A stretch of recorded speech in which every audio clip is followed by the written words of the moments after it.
بسم اللہ الرحمن الرحیم۔ السلام علیکم ناظرین۔ انسانی جسم بے شمار بیماریوں کا شکار ہو سکتا ہے، جیسے کینسر وغیرہ۔ ہم کہہ سکتے ہیں کہ ہمارے جسم کا ہر حصہ بیماری اور تکلیف کا شکار ہو سکتا ہے۔ اسی طرح کچھ بیماریاں مسائل ہمارے جنسی اعضاء سے بھی متعلق ہوتے ہیں، جن پر ہمارے معاشرے میں بات کرنا معیوب سمجھا جاتا ہے، حالانکہ ہر انسان کو ان سے واقفیت ہونی چاہیے، مذہبی اور اخلاقی لحاظ سے۔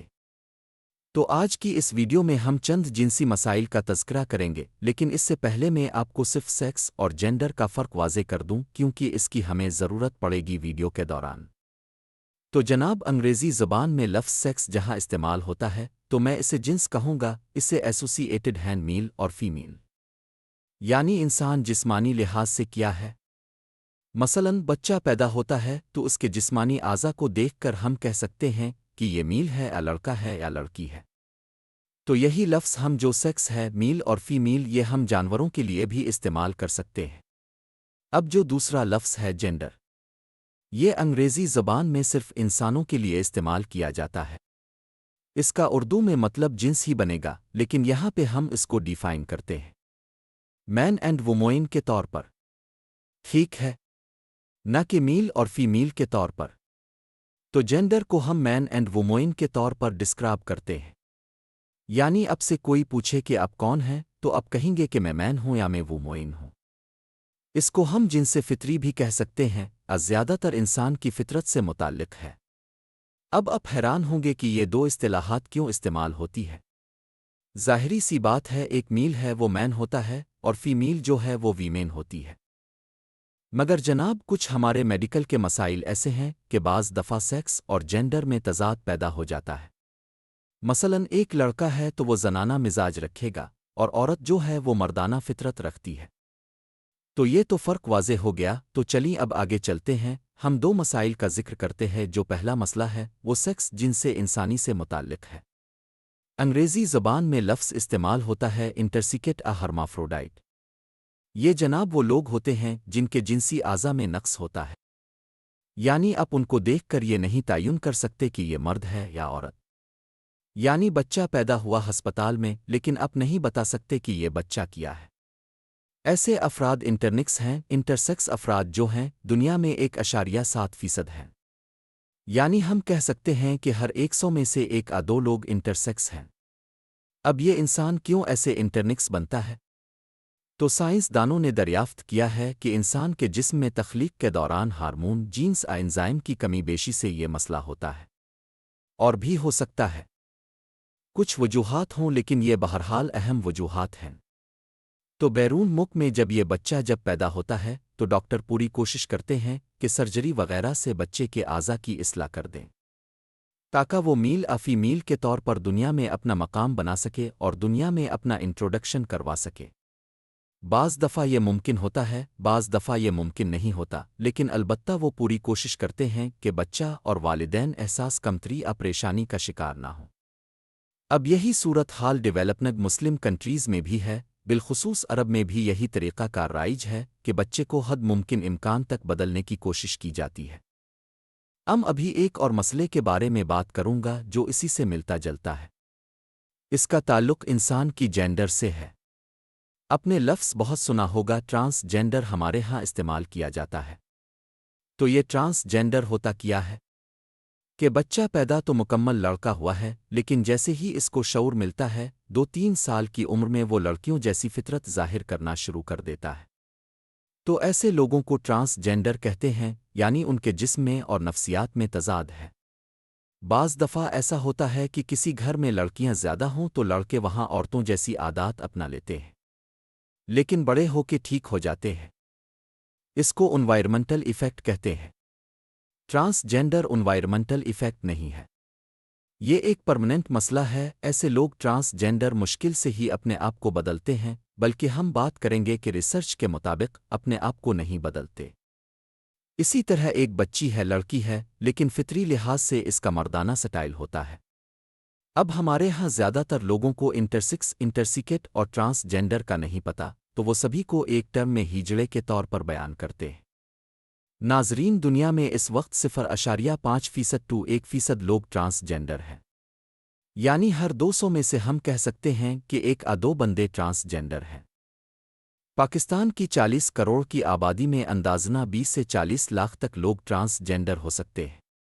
اور یہ جو لوگ ہم عام طور پر سڑکوں پر دیکھتے ہیں، زنانہ نما مرد، یہ زیادہ تر ٹرانسجینڈر ہیں، یہاں پہ ایک لوکل ریسرچ کے مطابق۔ تو یہ بات انتہائی قابل تشویش ہے کہ کسی کا بیٹا، بھائی اور بچہ اپنے آپ کو ضائع کر رہا ہے، اور ہمارے ہاں اس بات کی کوئی ریسرچ نہیں ہے۔ یہ انتہائی قابل تشویش اور اذیت ناک مسئلہ ہے۔ تو اب سوچیں گے کہ یہ اتنا اہم مسئلہ ہے تو اس کا کیا علاج ہو سکتا ہے؟ تو جناب، یہ بڑی عجیب سی صورتحال ہے۔ آج تک میڈیکل سائنٹسٹ کو نہیں پتا چل سکا کہ ٹرانسجینڈر لوگ کیوں ایسے ہوتے ہیں۔ کوئی ہمارے پاس کوئی انوائرمنٹل، کوئی بایولوجیکل کلو، کوئی فزیولوجیکل کلوز نہیں جس کی وجہ سے اس کی ایٹیولوجی پتہ لگائی جا سکے، پتہ لگایا جا سکے یہ کیوں ہوتا ہے۔ تو اب سوچیں گے کہ ایسے لوگوں کی نفسیات اور جسم میں فرق ہے تو ان کو پیار سے سمجھاؤ، ڈانٹو ڈپٹو، وہ ٹھیک ہو سکتے ہیں۔ تو جناب، ایسا نہیں ہے۔ پچھلے 100 سال کی ریسرچ ہے کہ ماہرین نے، سائنسدانوں نے ایسے لوگوں کو اذیت دی، ٹارچر دیا، مارا پیٹا، قید کیا، حتیٰ کہ الیکٹرک شاکس بھی دیے، دوائیاں دیں کہ یہ اپنی فطرت بدلیں، لیکن کسی نے اپنی فطرت نہیں بدلی۔ یہ جناب ایسے ہی ہے کہ اگر کسی کو سبز رنگ پسند ہے تو کیا وہ مارنے پیٹنے سے بدل جائے گا؟ کوئی وکیل ہے تو آپ اس کو ماری پیٹیں تو وہ اپنی جو وہ ہے وہ کیا بدل دے گا؟ تو اسی طرح انسان اپنے عقائد اور اپنی فطرت نہیں بدلتا۔ تو اب اس دنیا کے جدید ماہرین کی نگاہ میں سیکس چینج سرجری، جنس کی تبدیلی کی سرجری کا آپریشن ہی واحد حل ہے۔ جی ہاں، اور تمام دنیا میں یہ سرجری رائج ہے۔ بے شمار انسانوں کے جسم کو اور جنس کو تبدیل کر کے دماغوں کے مطابق کیا جا رہا ہے تاکہ وہ پرسکون زندگی گزار سکیں۔ اس سے بہت سے لوگ مستفید ہو رہے ہیں۔ ہاں، البتہ مسلم ممالک میں یہ مسئلہ ابھی تک متنازع ہے۔ ہم ڈیولپنگ مسلم کنٹریز مثلاً عرب وغیرہ میں وہاں کے عالموں نے اس کو حرام قرار دیا ہے اور یہ قانونی طور پہ جرم ہے۔ اور دلچسپی کی بات تو یہ ہے کہ پوری دنیا میں جتنے بھی مذہبی عادات کے لوگ ہیں، مذہبی نوعیت کے یہودی اور عیسائی بھی اس سیکس چینج سرجری کے خلاف ہیں اور اس کی مذمت کرتے ہیں۔ ہاں، البتہ ایک ہی کسی پشن ہے۔ ہاں جی جناب، تو بات ہو رہی تھی اس اعلیٰ ترین اسلامی ملک کی، میرا مطلب ایران کی۔ 1969 میں ایران کے مشہور عالم دین حضرت امام خمینی نے ایک تاریخی فتویٰ جاری کیا تھا جس میں انہوں نے فرمایا تھا کہ جنس کی تبدیلی کی سرجری ٹرانسجینڈر کے لیے جائز ہے اور اس کی اسلام میں کوئی ممانعت نہیں ہے۔ تو جناب، اس فتوے نے نہ صرف اسلامی ممالک کو بلکہ پوری دنیا کے لوگوں کو ہلا کر رکھ دیا تھا۔ لیکن بہرحال ایرانی اور امام خمینی نے اس فتوے کو قائم رکھا اور اب تک بے شمار ٹرانسجینڈر سرجریز اس ملک میں ہو چکی ہیں اور لوگوں کو مستفید کیا جا رہا ہے۔ یہ بات انتہائی قابل فخر ہے کہ اسلام نے اس مسئلے کا حل پیش کیا ہے اور امام خمینی نے پھر اسلام کو سر بلند کیا ہے دوسری قوموں کے سامنے جو یہودی اور عیسائی جس مسئلے میں خاموش ہیں۔ ہمارے عالم نے آگے بڑھ کے بات کی ہے اور یہ ثابت کیا ہے کہ اسلام دین حق ہے اور یہاں پہ ہر مسئلے کا حل ہے۔ امام خمینی نے اپنے فتوے میں مضبوط دلائل کے ساتھ اپنی اس بات کو واضح کیا ہے اور انہوں نے سیکس سرجری کے خلاف تمام اعتراضات کو بھی دور کیا ہے۔ میں نے ایک علیحدہ ویڈیو بنائی ہے صرف امام خمینی کے فتوے پہ اور ان کے دلائل اور اعتراضات کے جواب پہ۔ اس کا لنک اب ڈسکرپشن میں ڈھونڈ سکتے ہیں۔ اب ناظرین، اب میں سے اکثر لوگ یہ سن رہے ہوں گے کہ یہ ٹرانسجینڈر مسئلہ دور حاضر کا مسئلہ ہے، تو یہ کیسے ممکن ہے کہ اسلام اس کی اجازت دے دے؟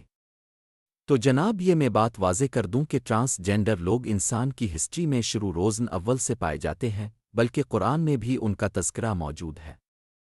قرآن پاک کی سورت النوری میں آیت نمبر 31 میں جہاں اللہ تعالیٰ ارشاد فرما رہے ہیں عورتوں کے لیے حجاب کے اہتمام کا، وہاں پہ انہوں نے ان مردوں کا ذکر کیا جو عورتوں میں دلچسپی نہیں رکھتے، یعنی ان لوگوں سے بھی حجاب کی ضرورت نہیں ہے۔ تو یہاں پہ تمام عالم اسلام کے علماء متفق ہیں کہ یہاں پہ ان مردوں سے مراد ٹرانسجینڈر مرد ہیں۔ یہی نہیں ناظرین، رسول اللہ صلی اللہ علیہ وسلم کے زمانے میں بھی یہ مشہور روایات ہیں کہ ٹرانسجینڈر لوگ ازواج مطہرات کے حرم میں آمد و رفت رکھتے تھے کیونکہ ان لوگوں سے حجاب کی ضرورت نہیں ہے۔ تو اسی طرح بعد میں اسلامی ہسٹری میں ہر دور میں ان کو دیکھا گیا ہے، پایا گیا ہے۔ برصغیر پاک و ہند میں بھی مغلیہ دور میں ان کے بڑے اہم فرائض تھے، یہ مغل بادشاہوں کی خدمت انجام دیتے تھے۔ تو یہ مسئلہ دور حاضر کا نہیں ہے، یہ بہت قدیم مسئلہ ہے۔ ہاں، البتہ ہمارے ہاں کوئی اس پہ ریسرچ نہیں ہے۔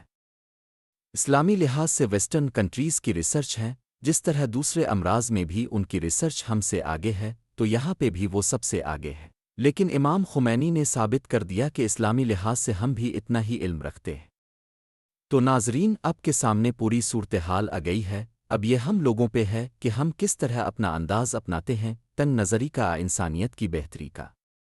یہ تشویشناک انداز ہے کہ اتنی تعداد میں ہمارے ہاں ٹرانس جینڈر پائے جاتے ہیں، لیکن وہ ایک اذیت ناک زندگی گزار رہے ہیں، ان کے معاشرتی سماجی حالات ہم سب لوگوں کے سامنے ہیں، بلکہ وہ ان حرام خاموہے میں وہ اپنا روزگار تلاش کرتے ہیں۔ یہ بات انتہائی قابل مذمت ہے، اور اس پہ ہم سب کی پوچھ گچھ ہو سکتی ہے۔ ہمیں ضرورت ہے اس بات کی کہ اپنے معاشرے میں ان لوگوں کو اعلیٰ مقام دیں، عزت دیں، اور انہیں علاج کی سہولت دیں اگر وہ اپنی زندگی نارمل کرنا چاہتے ہیں، تو ہم ان کا ساتھ دیں۔ بے شک اللہ تعالیٰ احسان کرنے والوں کو پسند کرتے ہیں۔ اس ویڈیو کو دیکھنے کا بہت شکریہ، اپنا خیال رکھیے گا، اللہ حافظ۔